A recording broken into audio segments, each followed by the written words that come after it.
Ele queria ser jogador de futebol, músico ou desenhista de quadrinhos. No Palavra Literária de hoje, vamos conhecer o professor, poeta, contista e roteirista Aclise Matos.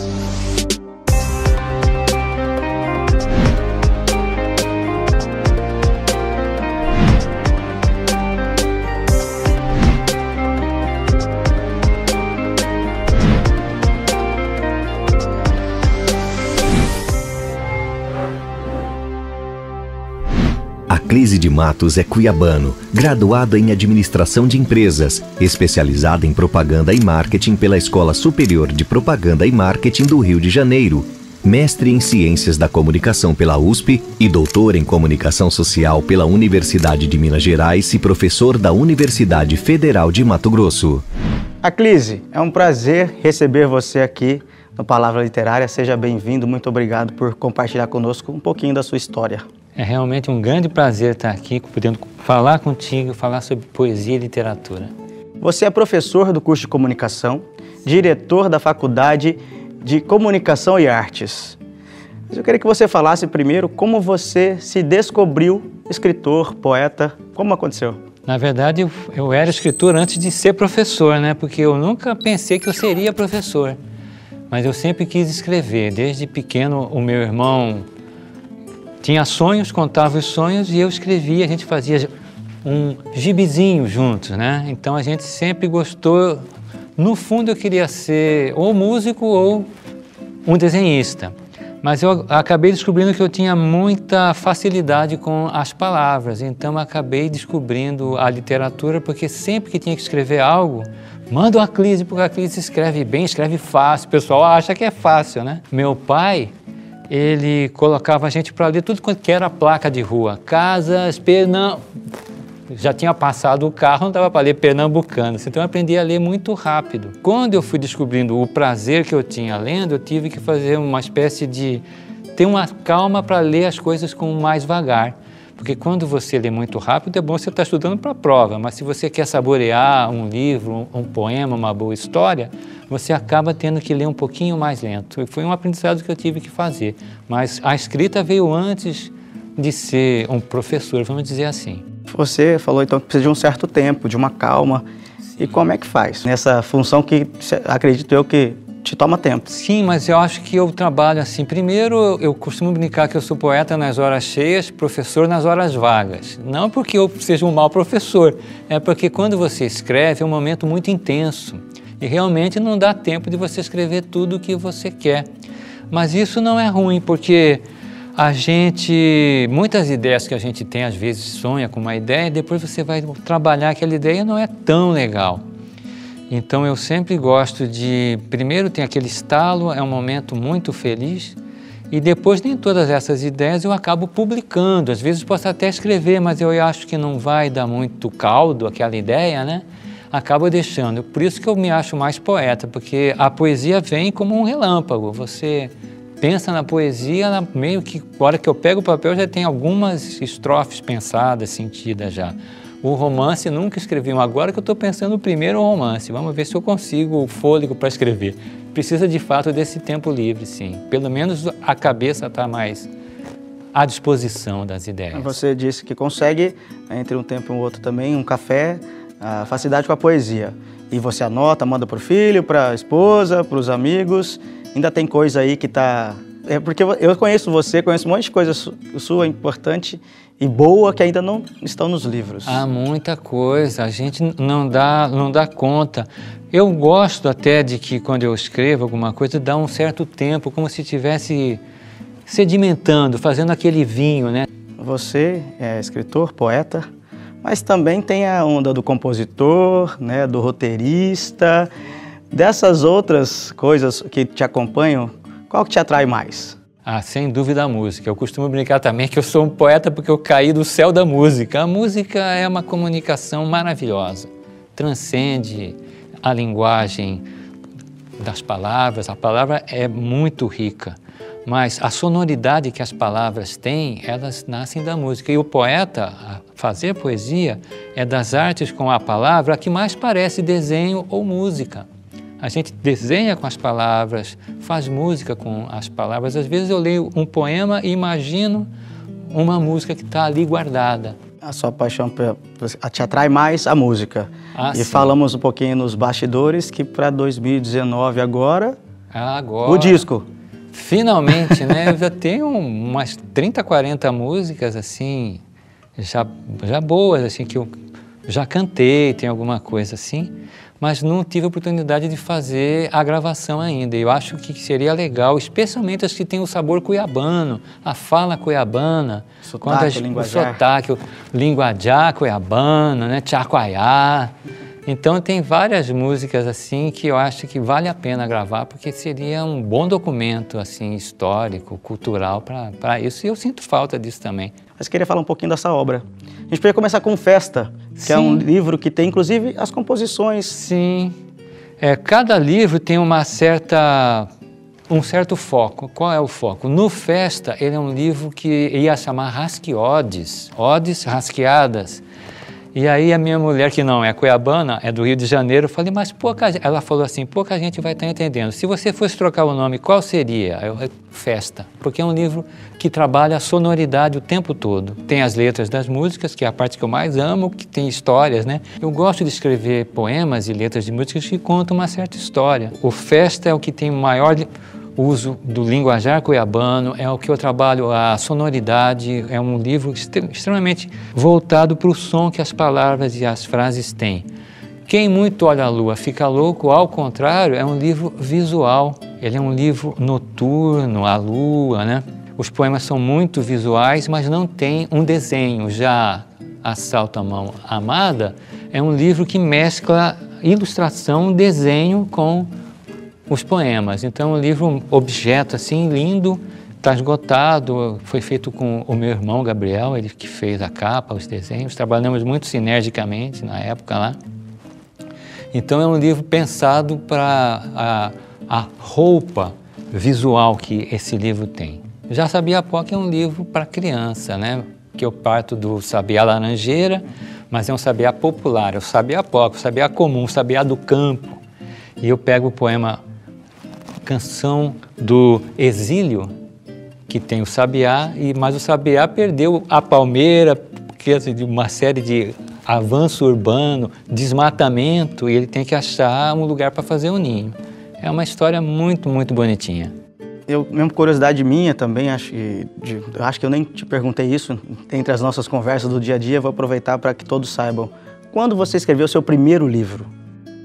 O meu primeiro livro foi em 1985, tem 30 e tantos anos atrás. Eu tinha na época 1000 poemas, para você ver como é que eu sou. Aí eu escolhi 100 poemas desses 1000 que eu achei que eram mais assim bonitos, melhores para serem mostrados. É um livro, Assalto à Mão Amada, foi o primeiro livro solo meu, que eu tinha feito alguns folhetos de poesia que saía vendendo em fila de cinema, de teatro, fazia um recital, algum show, eu tocava na época e saía vendendo. Com esses folhetinhos eu acabei fazendo o Assalto à Mão Amada. O último livro foi Festa, isso? O que está publicado é Festa, agora saiu Sabiapoca, que é um livro infantil. Infantil. Que é novidade para você. Eu escrevi no Rio de Janeiro ainda, Natal Tropical, que o Papai Noel deixa o Polo Norte, ficou rico vendendo presente e compra uma ilha na Bahia. Você vê que o problema não é de hoje, né?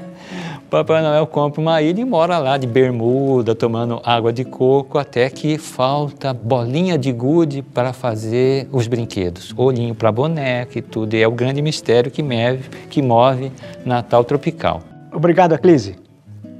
Os livros podem ser divididos em 2 grupos, os do momento e os de sempre. E muitos desses livros de sempre acabaram ganhando as telas. Um bom exemplo é Ana Karenina.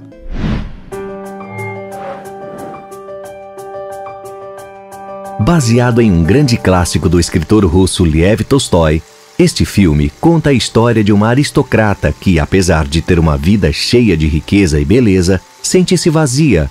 Uma história cheia de revelações e questões filosóficas sobre os relacionamentos humanos. E no próximo bloco nós vamos mergulhar um pouco mais no vasto universo de Aclise Matos. Eu volto em instantes.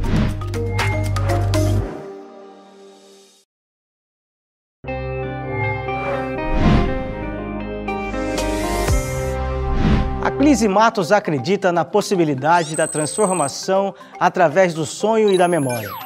Nós convidamos o professor e músico Gilberto Nasser para fazer a leitura de um dos poemas do escritor.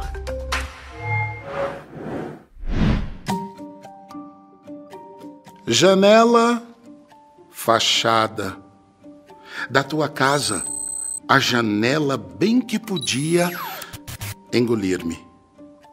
Na morenez do teu corpo, quantas janelas lacinhas. Abre os teus olhos, janelas ensolaradas de seios. Janelas nas tuas pernas fechadas, umas no meio, delas outras na casa haviam, ao meio abertas talvez. Algumas, creio que não, na morenez do teu corpo. Bem que podia engolir-me em lento aperto entre as pernas do teu corpinho, a janela fechada. Quando adolescente, ele gostava de Manuel Bandeira e da lírica de Camões. Depois vieram Fernando Pessoa e Vladimir Dias Pino. Nós somos até o Centro Cultural da Universidade Federal de Mato Grosso, um dos lugares preferidos de Clise Matos, para sabermos mais das suas influências, seu gosto literário e suas dicas de leitura. Estamos aqui com a professora Clise, no Centro Cultural da Universidade Federal de Mato Grosso, um dos lugares preferidos, é isso? Sim, a gente que é cuiabana aqui tem essa história, né? A universidade nasce em 1970 e eu tinha 11 anos de idade e a gente frequentava aqui, a piscina foi um acontecimento, né? Todo mundo cuiabanada viu a piscina, foi a primeira coisa que ficou pronta também, mas faz parte da nossa cultura, né? E apesar de não ter estudado aqui, porque eu tive que estudar fora, porque na época não tinha os cursos que eu queria fazer aqui, mas depois quando retornei fui convidado para dar aula. E aí há um vínculo muito grande com a cultura e esse espaço que está aqui. Eu lembro que nos anos 70, eu não tinha saído de Cuiabá ainda, os carnavais que eram feitos aqui, festivais de música, das canções, eu tenho foto até hoje, Silva Freire foi jurado. E aqui também trabalhou Vladimir Dias Pino, com um trabalho gráfico famoso no mundo inteiro, né? São nomes que são referências para você. Sem dúvida, sim. Hoje, inclusive, estamos em uma das exposições do museu.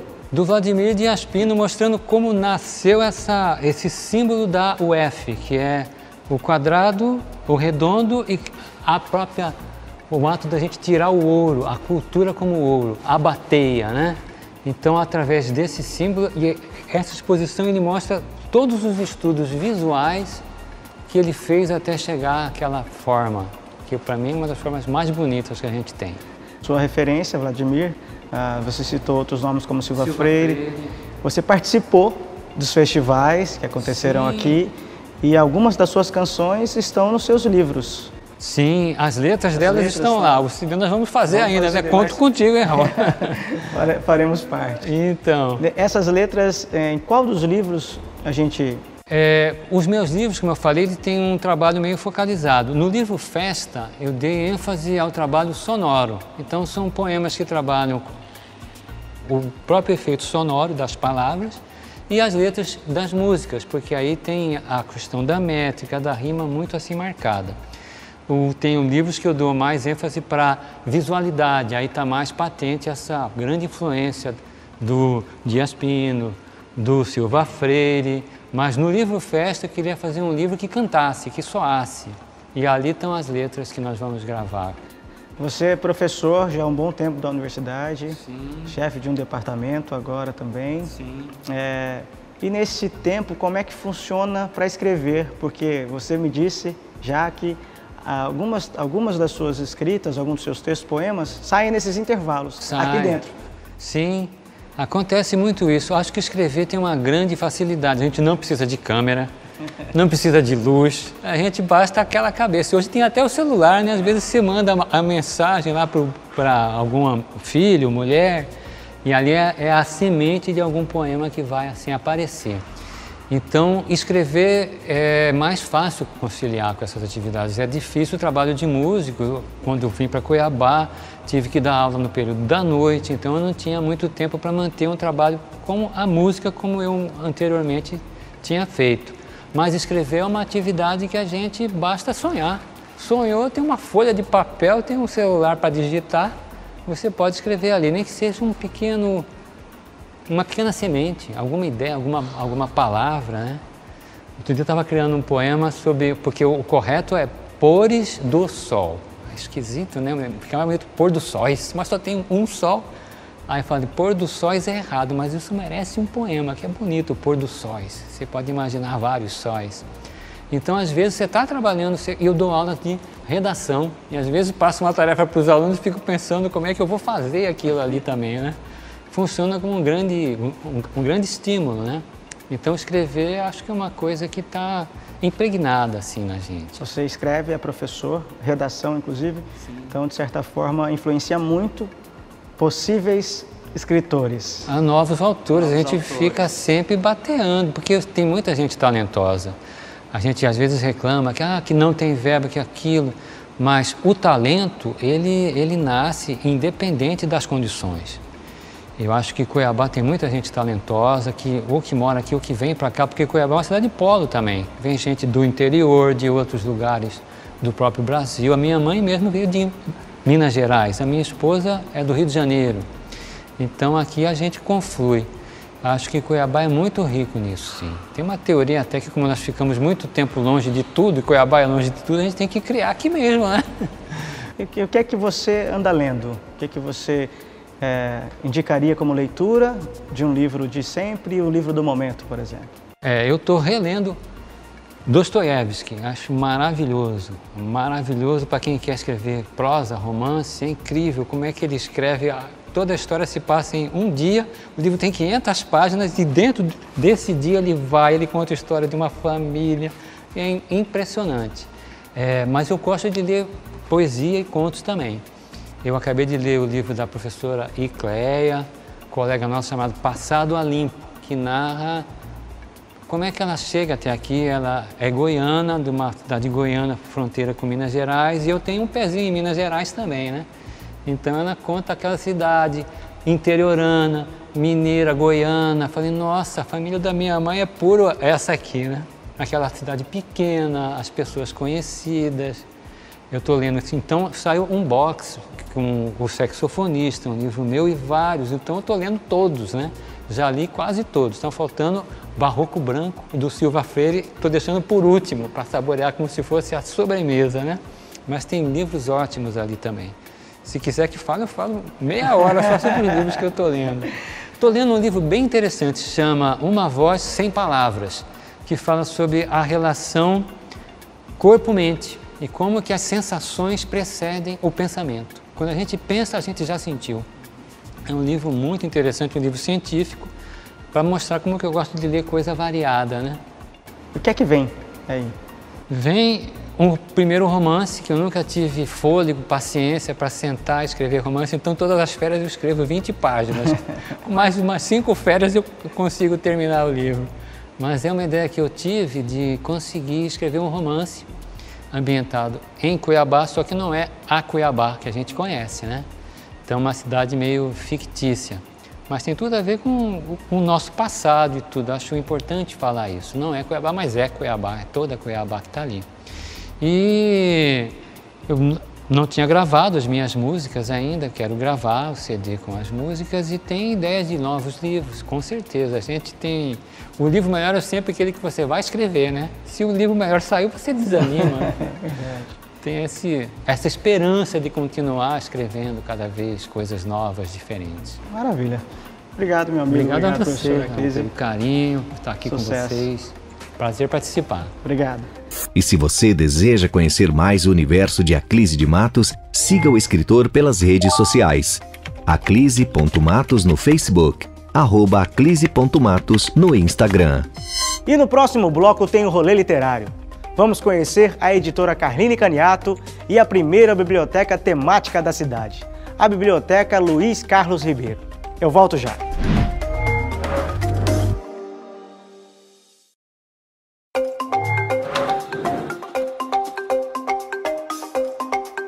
Nesse mundo rápido e agitado em que vivemos, onde as mudanças são constantes, acabamos sempre nos esquecendo de momentos vividos, de acontecimentos importantes e de pessoas que tanto contribuíram para que chegássemos até aqui. No nosso álbum de memórias de hoje, o poeta Silva Freire.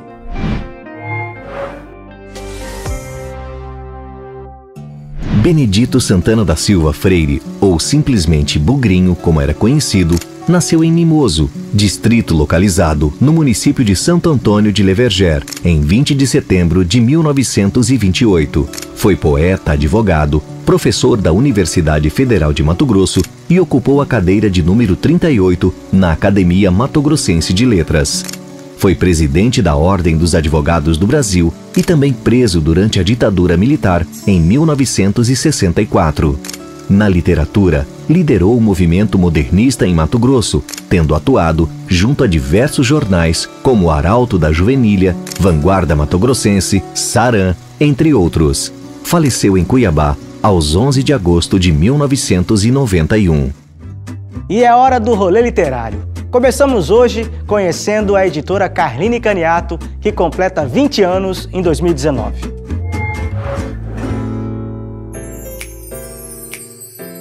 Tudo começou em 1997.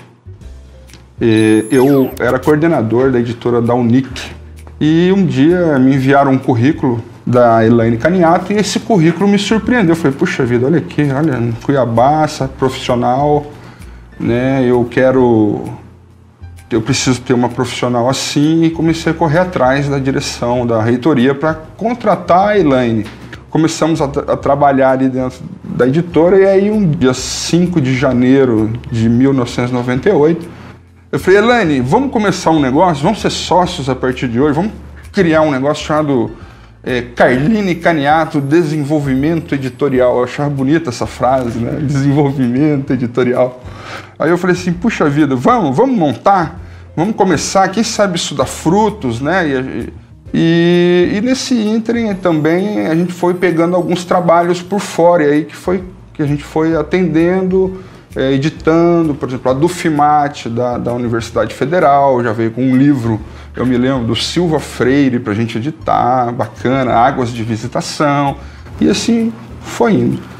Hoje, eu não sei dizer quantos livros editamos por ano. Eu acho que para uma editora pequena, fora do eixo que a gente chama do mercado editorial, eu acho que nós somos uma editora campeã, né? Não é uma editora que deixa os seus sócios ricos, os seus autores ricos, não é nada disso. É uma editora que nos traz satisfação. A gente publica com muito amor, com vontade, a gente traz os autores para cá, para participarem de todo o processo editorial. No nosso caso, é um prazer enorme, a gente acaba tendo um contato muito intenso com o autor.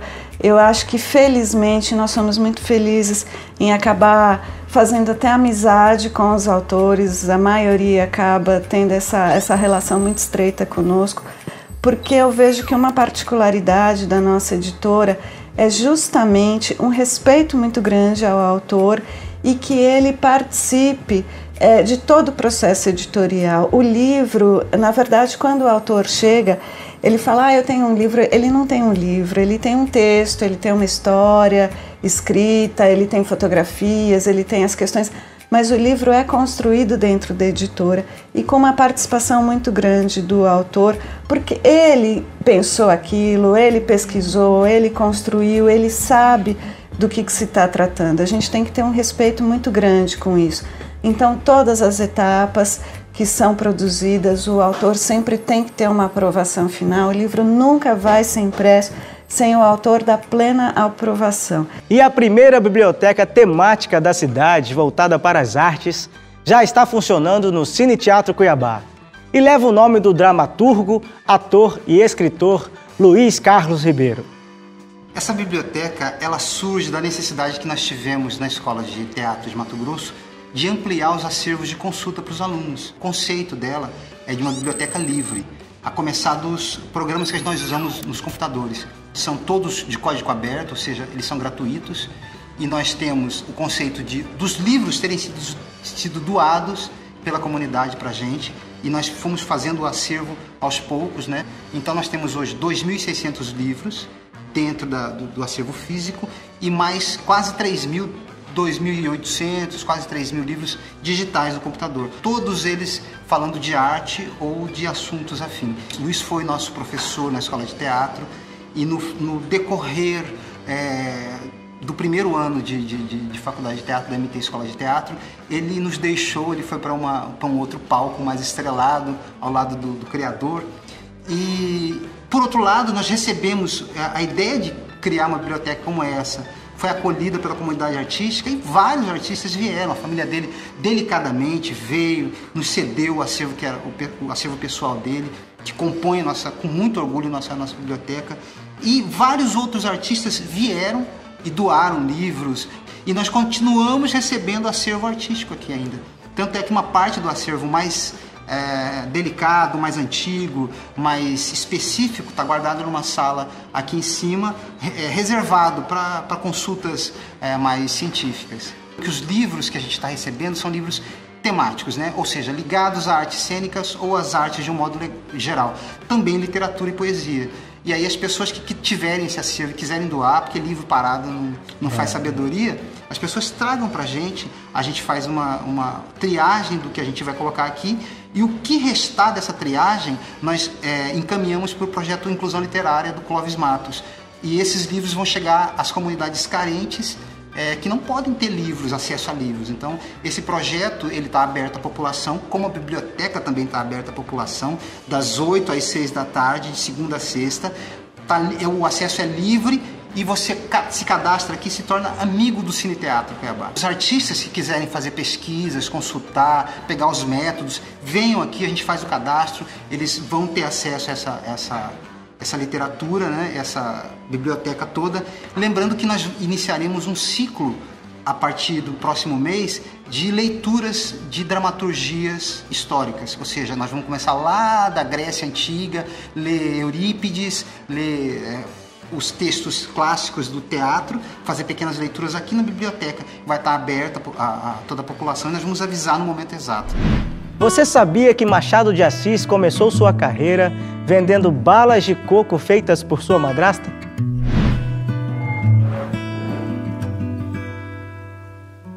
Você sabia que Machado de Assis começou a sua carreira vendendo bala de coco feitas por sua madrasta? Mas começou na literatura quando um editor lhe ofereceu a oportunidade de trabalhar em uma tipografia. No trabalho, pouco a pouco foi desenvolvendo um estilo próprio de escrever, que culminaria em obras-primas, como Dom Casmurro e Memórias Póstumas de Brás Cubas. Qual o seu livro preferido? Que tipo de leitura te atrai?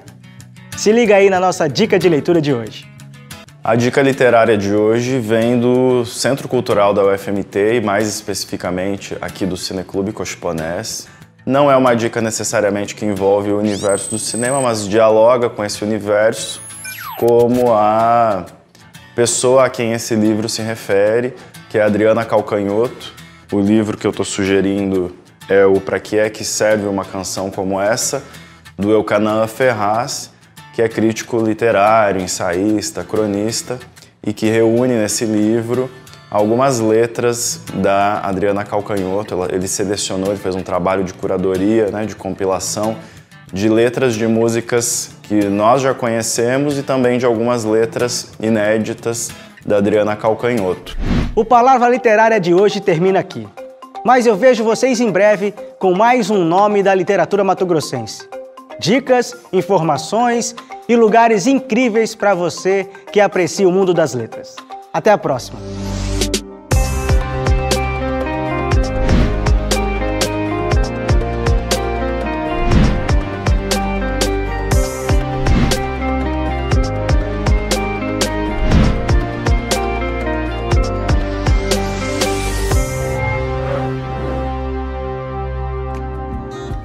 Assembleia Legislativa. Perto de você, para a mudança acontecer.